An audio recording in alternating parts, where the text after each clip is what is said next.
গাইবান্ধা জেলা বিএনপির সহসভাপতি মোহাম্মদ নাহিদুজ্জামান নিশাদ তার বিরুদ্ধে প্রকাশিত মিথ্যা ও ভিত্তিহীন সংবাদের প্রতিবাদ জানিয়ে সংবাদ সম্মেলন করেছেন।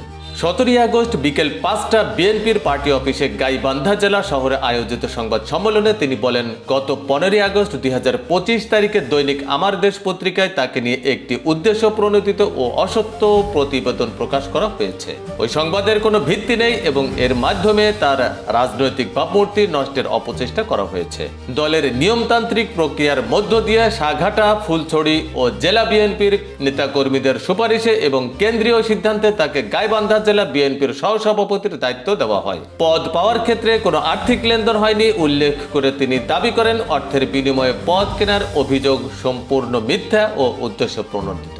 নিশাদ জানান, আওয়ামী লীগ সরকারের সময় তিনি কোনো সরকারি সুবিধা গ্রহণ করেননি, ঠিকাদারি বা ইজারার সঙ্গেও জড়িত ছিলেন না।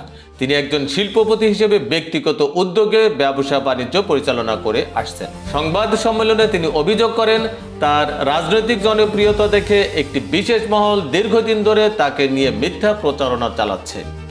নির্বাচন সামনে রেখে এই মহল আরো সক্রিয় হয়ে উঠেছে। এ সময় উপস্থিত ছিলেন সাঘাটা উপজেলা বিএনপির নেতৃবৃন্দ সহ স্থানীয় দলীয় কর্মীরা। প্রতিবেদনটি পাঠিয়েছেন আমাদের গাইবান্ধা প্রতিনিধি মিঠু মিয়া।